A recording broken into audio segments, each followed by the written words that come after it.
This is Tim with Death by Metal STL, and I'm talking to...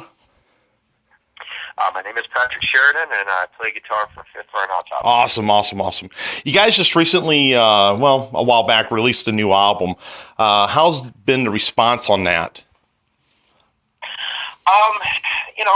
I gotta admit, every single time we put a record out, it's a little better. It's a little more people paying attention. But this has been a pretty amazing experience as far as releases go. It hit the Billboard charts. People bought it. A lot of people have been talking about it. And the videos are getting great response, and it just seems to be overall doing better than we had expected it would. So things are great. Awesome, definitely. I thought it was just a phenomenal album. I think every album that you guys put out is just getting better and better and better and better. Tell us about the tour that's coming up that you're going to Europe. We jump on a plane on the 26th. We land in Europe on the 27th, and then on the 28th we play our first festival in Slovenia. So we basically get off a plane and then play in front of thousands of people the next day. It's going to be pretty crazy. We're doing a handful of dates with a band called Architects, which are a pretty big band right now, and they're pretty amazing, and we're lucky to be out on tour with them and playing with a band like that. And then after that, we do a handful of dates with Aversion's Crown. And then after Aversion's Crown date, we do a few headliners, and then mixed in there's a bunch of festival stuff. We're playing Bakken Open Air, Summer Breeze, Metal Days, Hyperfest, Destruction Derby. We have about, I think, 6 or 7 European festivals mixed in, so it's going to be a pretty great tour. That sounds awesome. That sounds a lot of fun. Now, are you guys stopping after that to maybe work on new material, or are you just taking a break and then? No.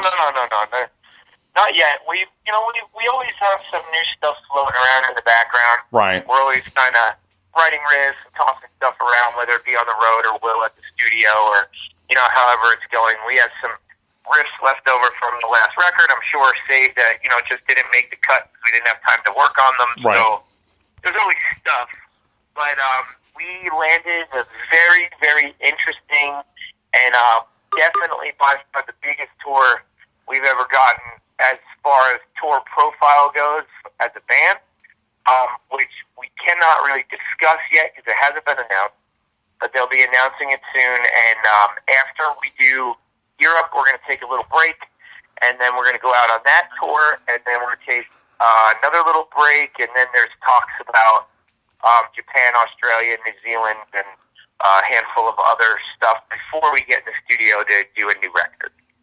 That is awesome. You guys are, to me, you're one of the hardest working bands out there. I've seen you, probably 8 or 9 times, but it's from the first time I met you to the last time, you guys are one of the nicest set of group of people, nicest band I've ever met in my life. You guys are fun. You guys are always positive. You're never negative. You're a blast to be around. How does that mix in with touring with your home life, and how do you juggle it all? How do you do all that? Well, first of all, thank you, because touring is not easy, man. It is not easy. It is not like get in bed and go make a bunch of money, party. It's a lot of driving and a lot of long hours and a lot of time away from your family, your loved ones, your house, your dog, your car. Eating regular food is hard, and right. It's difficult to do this job. So for somebody who has had some experience with us, and you're one of the guys that we hope to see when we're out on tour. It's nice to know that we don't come off like assholes, and that's what it comes down to. It's very difficult to do this job. So the positive outlook is also hard to have, because if you listen to our music or read our lyrics, you can see that we're a pretty dark bunch, but we love the job. Yeah. We love playing music. We love getting to meet people. We love going to new venues and old venues and seeing familiar faces. And, whether there's 50 people or 5,000 or, whatever. It doesn't matter to us. We want to play music, and we get paid a little bit of money to do a job that most people will never be able to get to do in their entire lives. Right. It literally is the dream. And anyone who does this job that forgets that, at one point they were a 15-year-old kid looking at posters and videos of their favorite bands wishing that they could do it, anybody who is bitter about the job, you're just missing point. You know what I mean? Right. The rock star thing, that doesn't matter. The idea of being rich, that doesn't matter.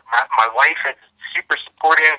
I have a son, and it's hard to be away from them, and it's difficult. So you have to appreciate this job. And if you don't appreciate it, there are people who will, and you can move over so they can get into that position. That's, you know what I mean? You are exactly right. Mindset. Yeah, because you are. The one thing I respect about you guys most of all is that not only you put quality music out, but you guys are just black and white. You're the most. I have so much respect for you guys because you don't play any games. It is what it is, and you've always talked to us like that. You've always very friendly with everyone, and it shows in your music.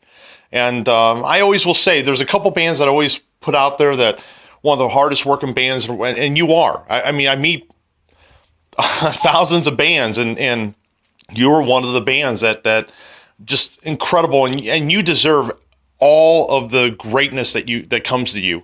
But as far as the music and stuff like that, is it a joint collective, or does one person write the lyrics, or one person writes the music? How does that work to create an album? Well, I mean, Will is definitely our primary writer. He's a member of the band that, isn't able to tour, and we didn't, we talk about this all the time. We didn't want to lose him right. as a band member because he's so important to the sound of the band, and he didn't want to not make music with us because he loves making music with our band. He loves working with us. So we found a way to keep him in the loop and keep him as part of the band and allow him to have his creative side while we carry the product and tour. And in any band, no matter what band it is, there's always one guy who's the driving force behind the music or the sound of the band. Some bands it's the drummer, some bands it's the singer, some bands it's the guitar player, but right. There's always a guy. So Will writes the majority of the music. He composes it. We give him riffs. We come to him with ideas. We all work on lyrics together. There's email chains of lyrics and all kinds of things. Hey, we like this. We don't like that. Let's take this motive. Let's write songs about this. Let's have this, this kind of overwhelming feel with the record. It's very, anyone in the band can have the ability at any time to write something, and if it's good and it's better than other things, then we're going to use it. So there is no limitation. Right. But, there's always going to be a guy that crushes it, and Will is that guy. Right. I mean, he's amazing to be in a band with. So it's pretty, I guess, the best way I can put it is if you're willing to apply yourself to it and you can bring great things to the table, we are going to be more than happy to use it. But, there's been occasions when I've written something that was really cool, but it just didn't fit the bill. Right. You know what I mean? Yeah. And we've had to move on from it. And, or will take that thing and turn it into something that's more fitting. You have to be humble. There can't be any egos or pride when it comes to writing, because if you start doing that, you lose the focus of the music. Right. And Will taught me that, a few records ago when I was having a hard time letting go of some of my ideas. And, it was a bit of a humbling experience, but it's what you do. It's part of the process. So, I hope that's not too wordy right. of an explanation, but that's kind of the way things work in Fit for an Autopsy. That's awesome. How did you guys come up with the name Fit for an Autopsy? Well, anybody who knows Fit for an Autopsy knows that we didn't start with the current lineup that we have now. Nope. I met a guy who actually had the name, and he was in a local band, and he was like, "Oh, I want to do this project just for fun. It's going to be like a heavy, slammy death metal, deathcore kind of like thing, just write a real heavy record. And I was like, cool. So then I called Will, because Will and I have been in bands together since like the early 2000s. Right. And he's just a guy I like being in a band with. So then him and I started working, but unfortunately that singer and a couple of the guys that we had started with just didn't work out. So Fit for an Autopsy actually broke up for a hot minute. Right. And stopped doing things. We moved on to different projects. And then Nate Johnson showed interest in being in the band, and we decided, you know what, this is a notable guy. Let's get a couple other dudes and try to write something. And that's how the process of Human Extermination kind of came to be. That's our first record. Right. And then, we did the demo, then we did Process of, and then we moved on from that. And, then we ended up where we are right now. So the name kind of came from a member that was short-lived in the band, but we talked to him and we're like, hey, we want to keep doing this, but, obviously it's not going to work with you. Like, are you cool with us keeping the name? And he was cool with it. That's how that went. Awesome. Definitely. Always wondered that, but also I see you a lot of times, you're always on Facebook with your guitar stuff. And of course, I think you're sponsored by Ibanez. But you have a lot of guitars. How much is that a passion to you? Because you are on there, I would say, probably once a month, I would think. And I'll see you on Facebook, and you're kind of a guitar tech. You talk about stuff. But the love of music, you can see the love of music in the guitars that you have. But how important is that to you to kind of express that? I've been collecting guitars probably since I was in my early 20s. There have been points in my life where I've owned over like 50 guitars, wow. And then there have been points in my life where I've only owned like 5 or 6, but like really important ones.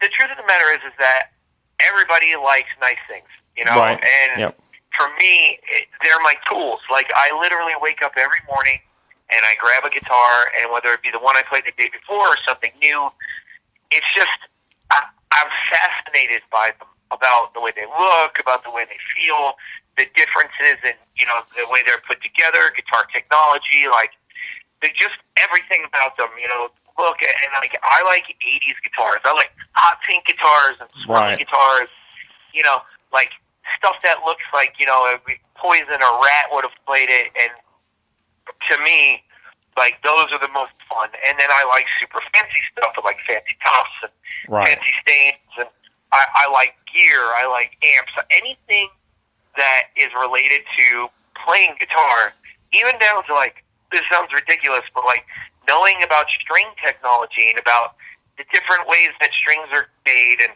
some are handmade and some are made with machines, and, like, all that stuff, it just fascinates me because it all leads back to understanding your craft.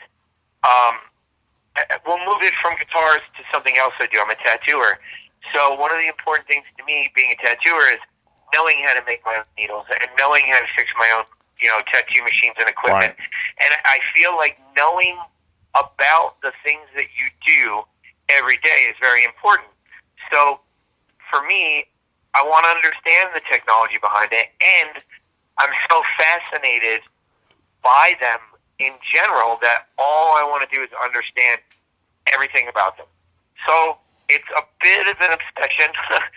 I get a little crazy sometimes, and then I start selling stuff that, I'll buy a bunch of things and then move a bunch of things, and it's just like this hobby that I have. And right now I'm actually really, really happy with my guitar collection. There's only a couple that I'm kind of gunning after at this point. And, I do work with Ibanez. They are my favorite brand. I've been working with them for almost 6.5 years now, and I'm pretty lucky to be a part of their team. And I most of the guitars that I own are Ibanez guitars. I do own a couple of custom shops. I own a Rower's Custom. I have a really nice Fender Elite Strat. I have an LSL Custom. I have this company, Iconic Guitars, makes like really, really, really sick, like modern classic Kellys and Strats. I have one of those, but for my day-to-day playing, I'm 110% addicted to the Ibanez thing. They're, in my opinion, the best guitars that I've ever touched. Wow. So, you know, it's a problem. It sounds like it. What's your favorite guitar? If you had to get rid of all of them and keep one, what would be the one? That's a trick question. It is a trick question. That's not even possible. That's not a fair question. That's not a fair question. I can't. I mean, right now, if I had to choose one single guitar, it's tough. I would probably. I have a 1991 Steve Vai Signature Series Gem DY, which is the Desert Yellow. That was a gift from Rick from 100 Demons. Yeah. That is, I mean, obviously I play 7 strings live, and you know, live that's what I do. But if I kept any one guitar, it would be that one. Not only for sentimental value, but also because it's one of the best players that I own. Okay. Wow. Yeah, because I haven't seen any Steve Vai stuff for a long time. I mean, I don't think you can even. Oh, they're out there, man. They're probably worth a lot of money. The two that I've got that I will not part with at all is my Hanneman Signature Series copies that I got. I got 2 of them. And I paid a lot of money for them, and I don't touch them. I mean, they're still sitting in the box, and I want to hang them up, but I'm just so afraid that something happening to him. And he's such an influence on my guitar playing. I just don't want to mess with him. I got a rule about that. I believe that guitars are built to be played. Correct. You are correct. I own some guitars. Like I have some Ibanez J Custom stuff, and I have some things that occasionally I will put them in the van and take them, like when we do like a one-off show. Like we actually just announced that we're going to be playing Pittsburgh September 9th with Baroness. Right. And I think I'm going to bring something special out for that show and play it for that show. And every once in a while I do it because I really believe that, you know, there's got to be some kind of fruits of your labor, you know, and that to me is like a special treat. Like, yeah, my everyday touring guitars are sick and they play just as well as the stuff I keep at home, but, you know, once in a while I want to take something fancy out and see myself in pictures on stage playing like something cool, you know? Right. So I like playing my guitars, you know? Right. I do play them. Obviously I'm not on stage and stuff like that, but I mean, I will get out and play them once in a while, but people come over and they're just like, oh, and I'm like, don't touch it. Just don't touch anything. It's like having a newborn and people want to kiss it, and I'm like, no. I got 1 or 2 like that, man. I got 1 or 2 like that. Yeah, I just look at it and just don't touch it. Like, it's funny. I was talking about, like, you know, they're like your children, you know, like your non-children children.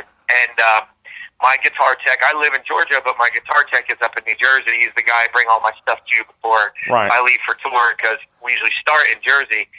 He currently has, like, I think 5 or 6 of my guitars, and if I told you monetary value of my guitars that he has right now, you would punch me in the face. Like, it's obscene, like, how much money he has of mine. And we were on the phone yesterday or the day before, and we were talking, and his name, by the way, is Jimmy Bailey. He's from New Jersey, and he's in a band called Reborn Divided. Right. And they're super good dudes, super good band, definitely hardworking. You know, a little bit more of a local band because, you know, they do have jobs and can't travel, but they're great. So if anybody listening gets a chance, definitely check out his band. They're, you know, good dudes. Right. And if you need your guitar worked on, he's my favorite. He's amazing. But yeah, I was just like, dude, if your house catches on fire, you better be carrying my shit out first. You know what I mean? Yeah, I don't care if you scratch it up, just take it out. Get it out of there. Yeah, you better get that goddamn thing out of the house. Absolutely. Just recently, I've noticed on it was kind of a shock. I saw it a little bit coming, but I didn't know what it was about. But recently you posted some pictures, and you've lost a shit ton of weight, an absolute ton of weight. and we talked about it before we started this of our situations, whatever, but yours is way different than mine. But tell us about the weight loss and obviously touring and being that confident, and it makes you feel better because I'm doing it now. How much more does that help touring and your confidence level? I mean, I've never really been like a shy, reserved dude. No, you you're know not. Me. I'm pretty loud and obnoxious, and I'm definitely a forward kind of guy. There's no guessing with me. So I've never really been a not confident dude, even when I was almost 400 pounds. But I think what I've gained from the experience of all this is like I can do anything I want, and I've proven to myself that at this point, like if I want to change my body, I can change my body. If I want to, learn how to play a guitar part, I just got to apply myself to it, and I can learn how to play a guitar part. Like it's just, I think it's more like I'm very confident in the fact that at this point in my life, the only thing that's holding me back from doing anything is myself. Right. And I've definitely learned throughout this whole experience that I spent so much time in my life allowing the shitty things that have happened to me in my past, because I have had a pretty insanely crazy life. I allowed those things to shape my mental ability, and I used them as a crutch for things that I was afraid to do. Like, when you are 350, 400 pounds, and you are looking at yourself in the mirror every day, and you're convincing yourself, you know what, I look better than I looked yesterday, or you know what, I've been through so much of my life that, this is my crutch. And like, I literally did that forever. And when you make excuses for the things that you need to get away from in your life and use your past as a crutch, you're just allowing all the shitty things that have happened to you to happen all over again.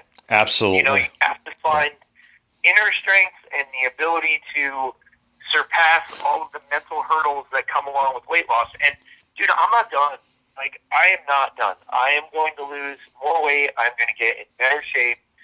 Currently I still got a little bit of a muffin top going on. Yeah. I'm still not where I want to be as far as my physique goes. But yes, I feel amazing. I look way better.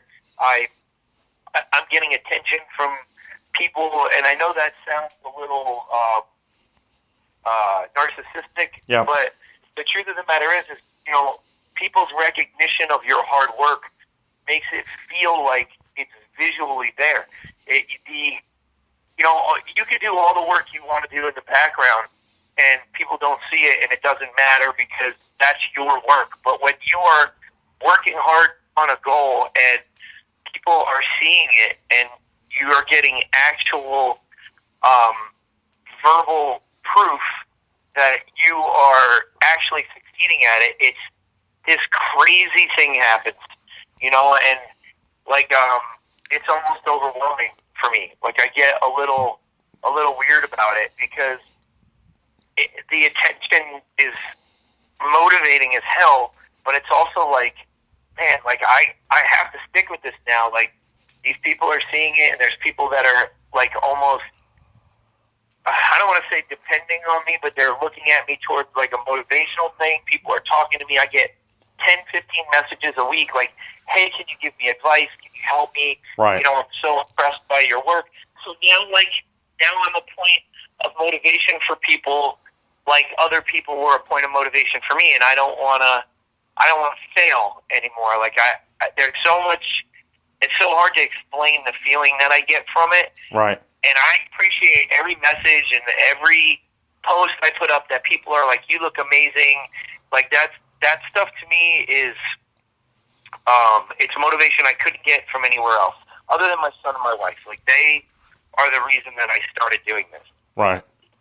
So I wanna be here for my son. I wanna live as long as I can. And if tomorrow I get hit by a bus or something happens to me and I get taken out, at least I know right up until that point I did everything I could to be here for my family.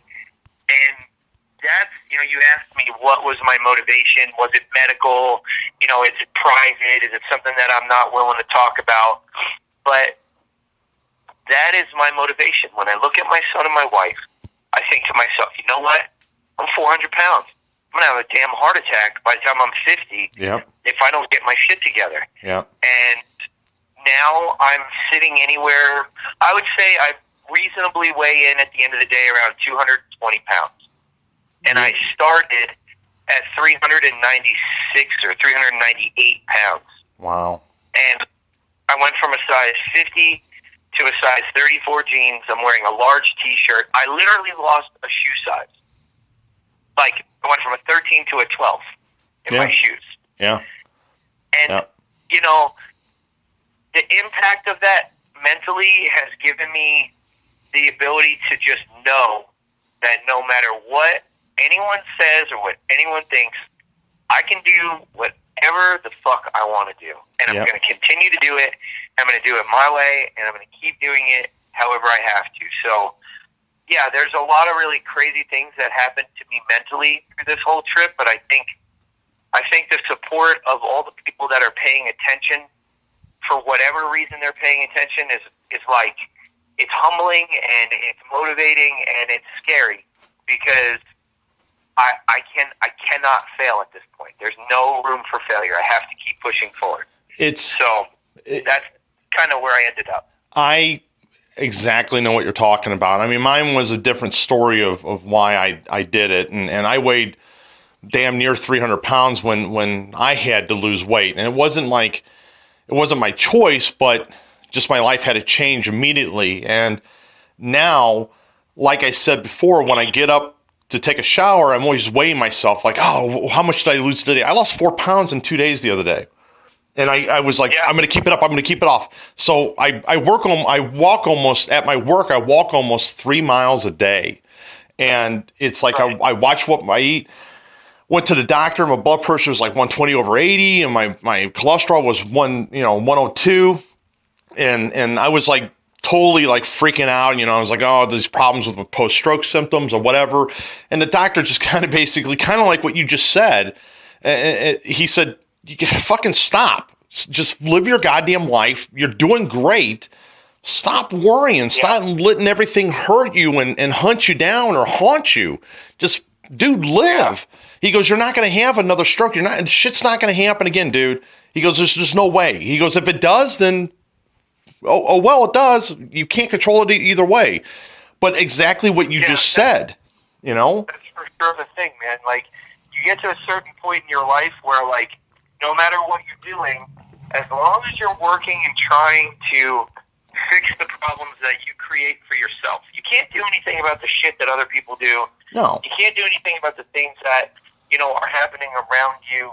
You can do your best to help fix some problems in the world, things that you feel you should apply yourself to, which Fit for an Autopsy tries to do through our music and our message. Yep. Well, like, at the end of the day, man, if every person worries about fixing themselves and doing the things that they need to do for themselves, the world's going to be a much better place. So if you spend your time fixing your physical and mental problems and working on yourself and bettering yourself as a human, you're going to be able to push forward. You're going to be able to do the things you do. And if you die tomorrow, you can die with a peace of mind knowing that you're working hard to fix things. And that's it. Yeah. That's what life is about. Everybody wants to know the answer to life.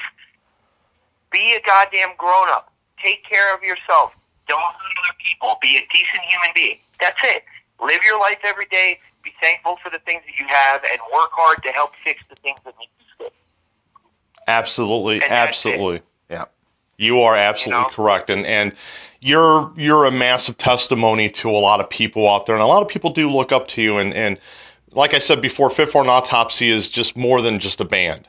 A lot of people consider you guys friends, and you just an awesome group of people. But got a couple more questions, and we'll let you go because I know you have a time restraint. But what was the first metal band you ever seen live in concert, and what was the first metal album you ever bought? First metal album I ever bought was, first thing music I ever bought with my own money was Venom and Michael Jackson. I bought them on the same day. Right. My brother Kevin was a metalhead. and he was into hardcore and punk rock. And he took me out for I want to say it was like my 9th birthday. I had like a little, those old My First Sony record player kind of things. Yes. My parents got me one of those, and they gave me, my dad had this huge record collection, and I was always making him play records from his record collection for me. So they gave me that, and then my brother took me out, and I bought Venom, and I believe it was a black metal record, and I bought Michael Jackson Thriller at the same time. And I was listening to those records. And then the first metal bands I ever saw, it was DRI and Exodus. I want to say 1986, 87-ish. Right. Like right when both of those bands were like hitting their first, bigger record type things. I think Crossover came out. I'm not sure what year Crossover actually came out. I feel like it was somewhere in that era, maybe like 87-ish. I was young. I was like 10 or 11. Right. And I'm not sure where. I think it was at it was somewhere close to home. It was for my birthday. Again, my brother Kevin, he's the one that really introduced me to the music scene. He took me out and introduced me to all his friends. And then after that, it was kind of a blur, man. I just went crazy. I had to see every band, and I had to go to every show, and like local bands, and bigger bands. I saw Slayer in that era. Like I saw Metallica. I saw all these bands back then. But I was also into the punk and hardcore scene. Right. So I also saw a lot of hardcore bands and a lot of punk bands back then too. So it's pretty crazy being a kid in my house because, it definitely translated to spending a lot more time at shows and a lot less time paying attention to school and the things that I should have been paying attention to. Right. At that point in my life. So, it was pretty crazy. Of all the tours you've been on, what was the funnest tour, and what is the craziest thing that you've seen on stage? Seen on stage. Well, the most fun I've ever had on a tour, we've done one thing that's kind of cool about Fit For An Autopsy is that we tend to get along with people in general. Right. We haven't really had any tours that have been, one or two that were kind of uniquely unhappy, but for the most part, we've done a tour with a lot of friends. Right. Any tour we've ever done with Guitarist Murder and any tour that we've ever done with the Acacia Strain have just been unbelievably fun. Just like friends and hanging out, load in, and then it's just like a bro fest all day. Everybody's having fun, hanging out, going to get food together. So those two tours, we did 2 tours, I think, in the U.S., maybe 3 with The Artist Murder and 2 with the Acacia Strain. And those tours were insanely fun. Recently, we did a tour with After the Burial. Right. And believe it or not, that tour was a lot of fun. The After the Burial guys are great. We kind of all hit it off. Adrian, their bass player, he's like super supportive of Fit For An Autopsy and like wore our shirts on stage every night. Like really, really made us feel welcome. And Trent is a fantastic guitar player and a super fun guy. And I hit it off with him pretty well. And all the dudes in that band are sick. Their drummer Ken's a super hard worker. Their singer's like just a really genuinely nice guy. So that was a great, fun tour. Plus, Fit For a King was on that tour. Those are great dudes. The in-band Animate guys are nice. And Muir is like a completely new band with a couple of guys in that band. One of them being Josh, who's from your area. Right. They're just amazing dudes. So we've been lucky. We've had a lot of really great tours. As far as the craziest stuff I've ever seen on stage, I'm going to say last year we played with Full Force. It was the first festival show that we've ever done. And we played in front of a really, really, really big crowd. And I'm going to say it was between 10 and 15,000 people. And the crowd was crazy. Like, it's the first time I've ever played a show where, like, you look out and, like, the people break into the, the path to the soundboard, like, just, like, people as far as the eye can see, and, like, huge circle pit, and, kids going crazy, and people holding up signs with their song names on them.